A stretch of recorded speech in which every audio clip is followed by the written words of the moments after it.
Қадірлі көрермен, Бүркем дүние атты сыр сұхбатымызда ұсынбақпыз. Мұнда елдің жоғын түгендеп, өз ойын ашық айта алатын тұлғалардың ойымен бөліспекпіз. Бүгінгі студиямыздың қонағы тарих ғылымдарының кандидаты, доцент, тарихшы Амангелді Нұркейұлы Қашқынбаев. Аға, қош келдіңіз. Енді сіз тарих деп таныстырғаннан кейін алғашқы сауалды сол жөнде қояйық. Жалпы біз тарих түгендеп болдық па, әлі түгендеу үстіндеміз бе? Енді сұрағыңыз өте заңды. Өйткені тарихшы болғаннан кейін бізге осы сұрақты көп қояды. Не істеп жатырсыңдар, не бітіріп жатырсыңдар деп. Сіз енді мына экранның алдында осы сұрақты қойғаннан кейін амалдың жоқтығынан жауап беру керек. Әйтпесе айтар едім, мен қазір дербес зейнеткермін деген сияқты әңгімеменен. Ойымды былай деп білдірейін. Біз қазір менің әріптестерім жаңа оқулық жазуда. 7 томдық деп жатыр қазір оқулық жазды. Оған дейін де жазылғандар оқулықтар бар. Жеке авторлардың жазғандары бар, өз ойларын оқулықтар арқылы білдірген. Бірақ қалай жазып жатса да, қауым, халық бір нәрсеге риза емес сияқты. Көңіл алаң. Көңіл алаң. Бір нәрсе қалып қойып жатқан сияқты. Соны біз ұмытып жатырмыз ба, әлде жазғымыз келмейді бе деген сияқты сұрақтар ғой. Мен мысал келтірейін. Біз әңгіме айтқан уақытта көп жағдайларда былай дейміз. Қазақ халқының көнеден келе жатқан дәстүрлері бар дейміз.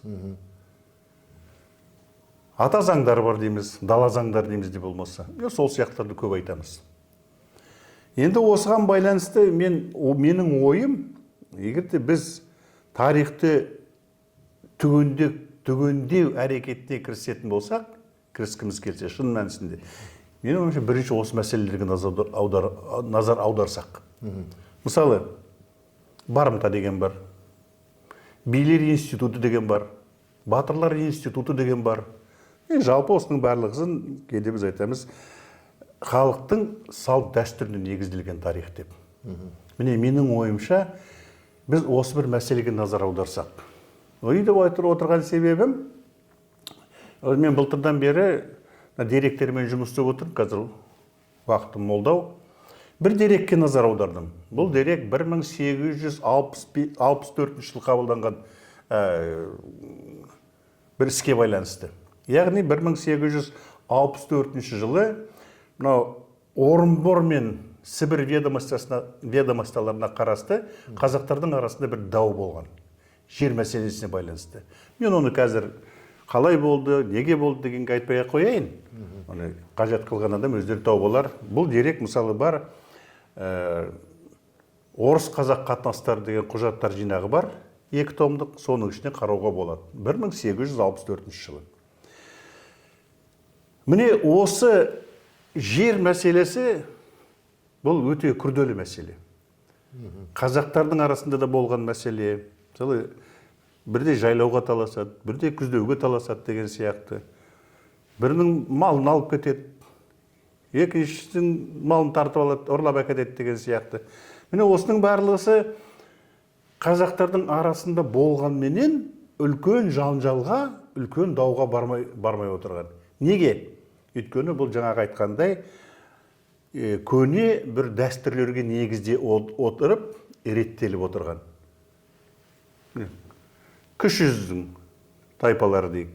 Сіздердің өздеріңіздің тұрақты көші қондарыңыз бар. Орта жүз, ұлы жүз деген сияқты. Енді айтайын дегенім, жаңағы мәселе үлкен дауға айналады. Тіпті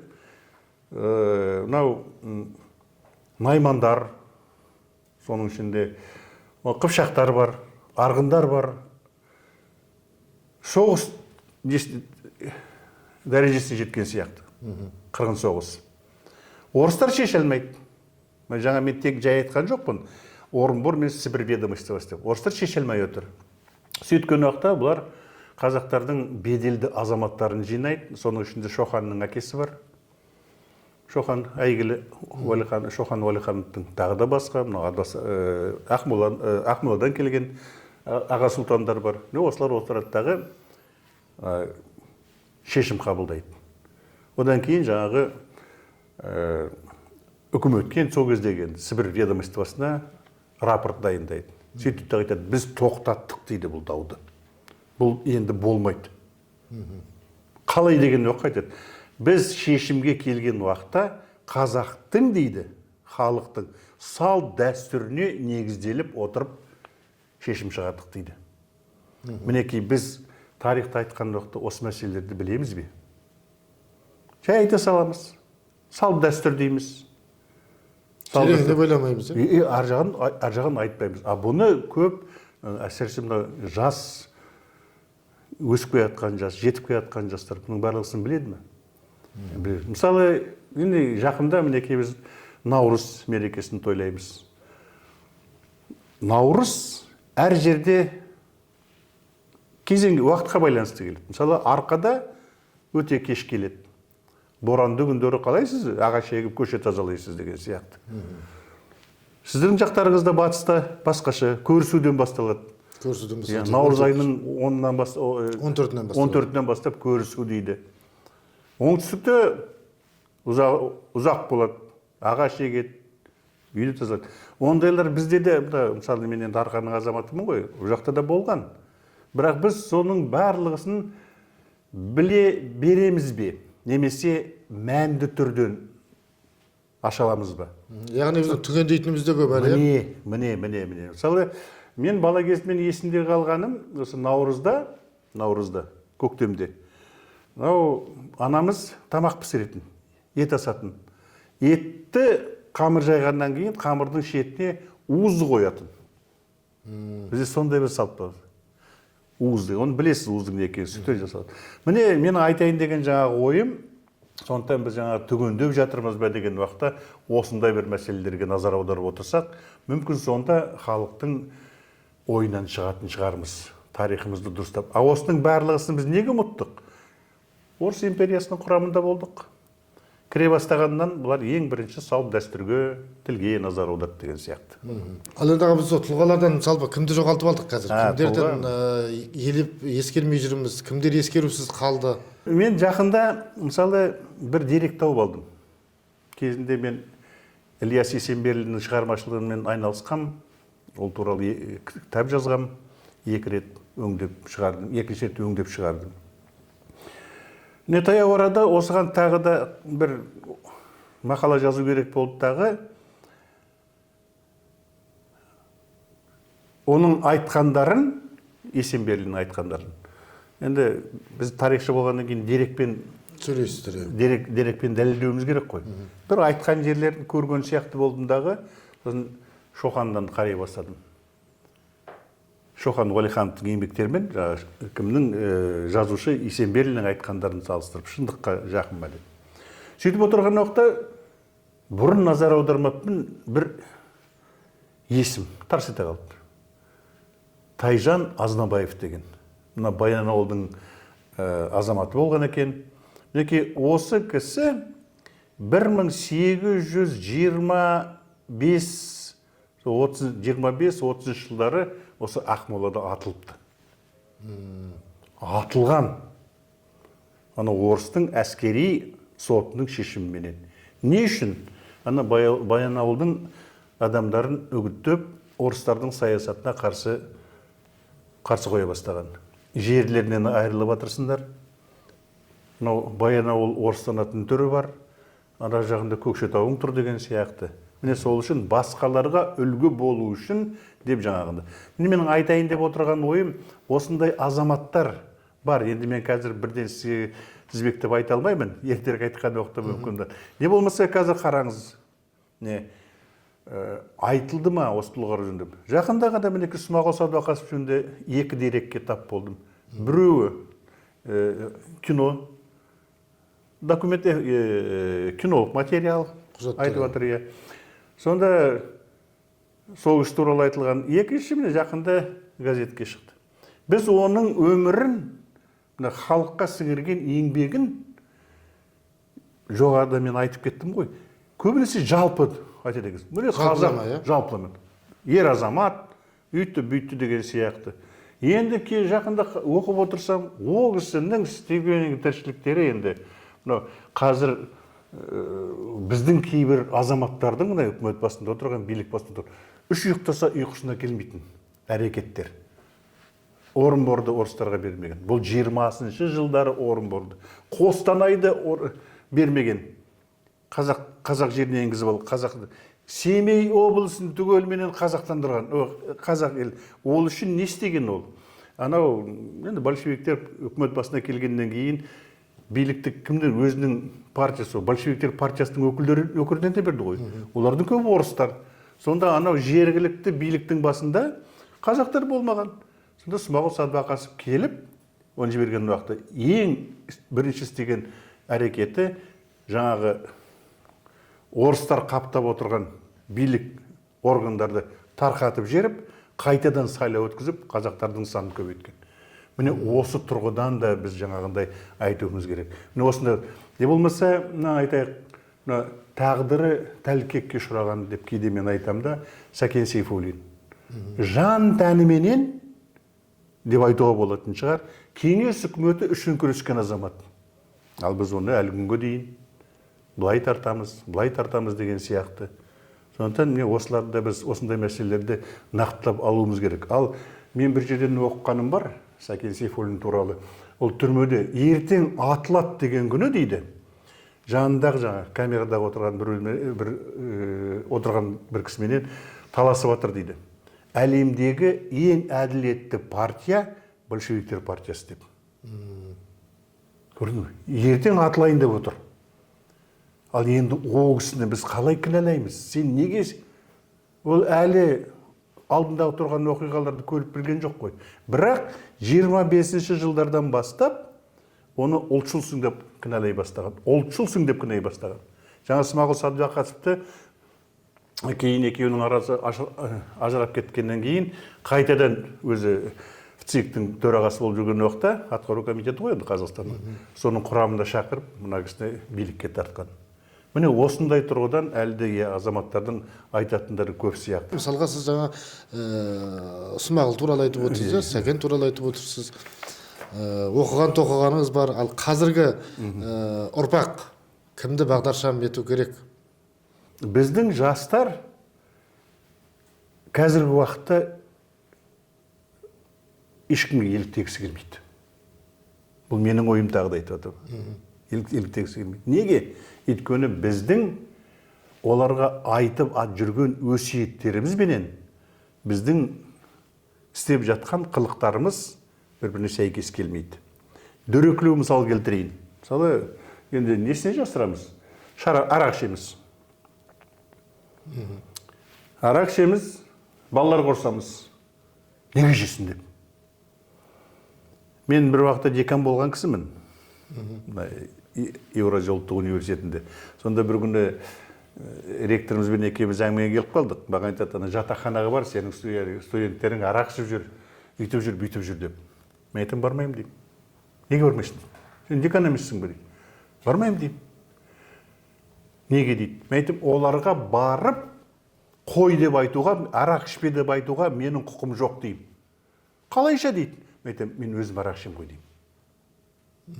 Олай болатын болса, мінекей бір теріс әрекеттерді өзің жасап жүріп, біреуге қой сен оны деп айтуға біздің құқымыз бар ма? Жоқ. Менің ойым бұл тағы да үшінші рет сізге айтып жатырмын. Сондықтан мен ойлаймын да, мінекей қазіргі уақытта егер де біз біреуге өнегелі болғымыз келсе, немесе өнегелі азаматтарды іздейтін болсақ, осы мәселелерге назар аударуымыз керек. Іс-әрекет, күнделікті өмір. Біз ана күнделікті өмірде көбінесе пендешілік дегенге беріліп кетеміз. Пендешілікке берілеміз. Пендешілік дегеніңіз міне күнде істеп отыр, міне бүгін мынаны жасадың бір әрекетті. Қойшы, онда тұрған не бар деген сияқты. Немесе мен тағы да бір сізге қызық мысал ретінде айтайын. Кейде мен студент болып жүргенде балаларыма айтып күлдіретінмін. Әкесі баласымен әңгімелесіп отыр. Екі алып келіпсін. Ой, жүгірмек демес ол. Өзі кімге тартқасың өзі сен? Не оқымайсың? Әй, дәуде болса нағашыларыңа тартқан шығарсың деп. Енді әзіл ғой бұл, сөйтіп айтатын әңгімелері бар. Солай ма? Сөйтіп баламенен әңгімелесіп отырдық, қонақ келіп қалып үйге. Енді жаңа баламызға айтамыз. ой айналайын сол мынау ағаң келіп қалды ғой, магазинге жүгіріп келе бар келші бірдеңе алып келе ғой деп, совет заманда. Міне көрдіңіз бе, біз пендешілік дегеніміз осы, біз оның артын барғысын ойлап жатқан жоқпыз. Сондықтан мен ойлаймын, мына біздің жастар қазіргі уақытта тек қана өзі еліктей алады, егер оның алдындағы тұрған адамның ойының барлығы адал, таза, шын көңілмен айтылған ойлар болатын болса. Соған көзі жетіп тұрғанда ғана ол оны тыңдауы мүмкін.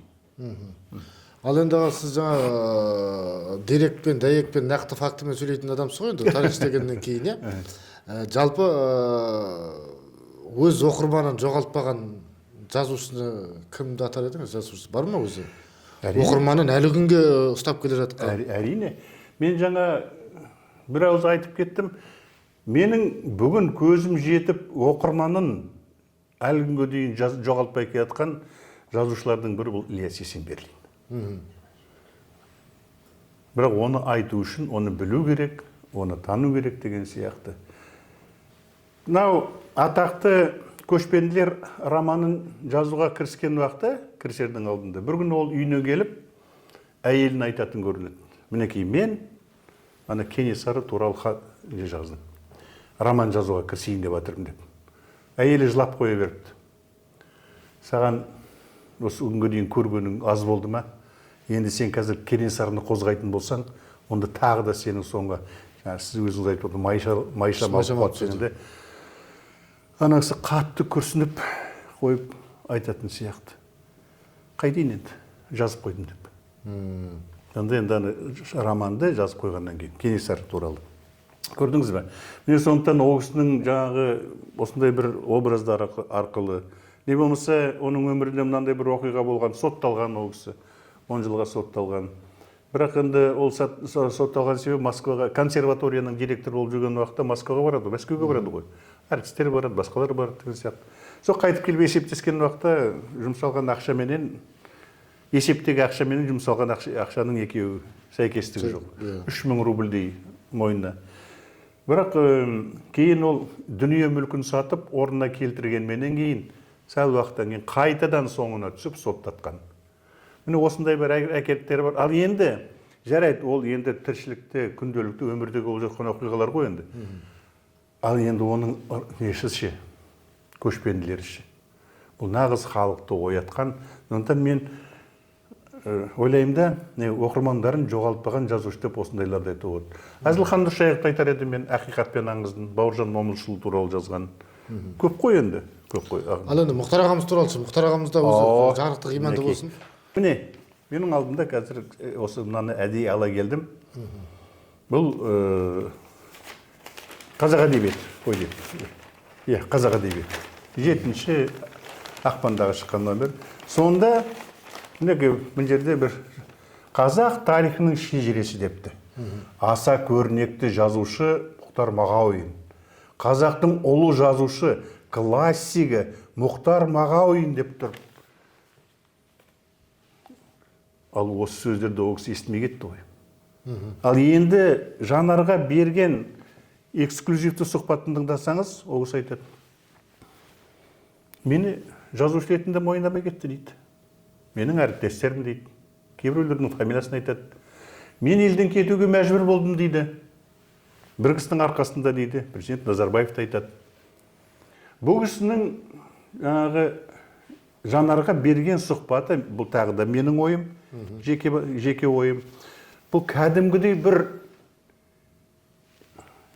елмен сұхбаттасу. Бұл көкірегінде жатқан шиерді тарқату ма деп мен ойлап қалдым. Қателесуім де мүмкін. Міне сөйтіп отырып, ол кісінің айтқан сөзі бар. Америка. Мен осында қалатын болдым.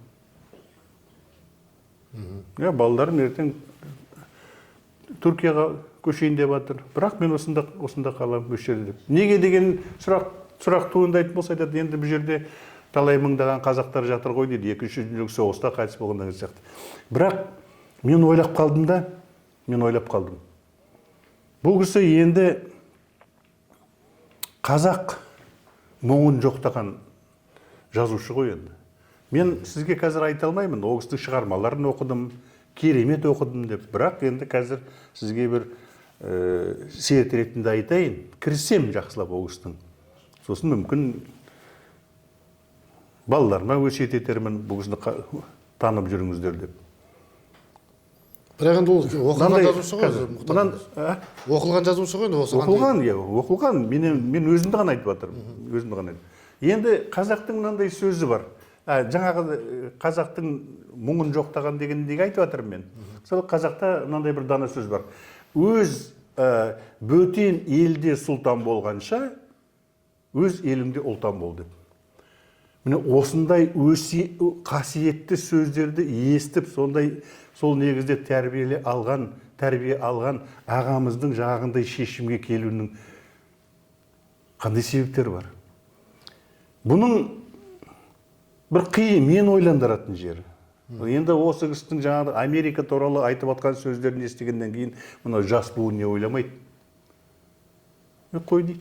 Өзі де әзер қалт-құлт етіп жүрген жастарымыз енді бәрін тастап, басқа елден жақсылық іздеп, бақыт іздеп, байлық іздеп, көшіп кетіп ататын болса, онда не істейміз? Елдің мұңын кім не дейді? Жоқтайды дей ма? Мұңын кім жоқтайды? Жоғын кім түгендейді? Жоғын кім түгендейді деген сияқты. Міне қайда жатыр? Ал енді осы Мұхтар Мағауин ағамызды жаңағындай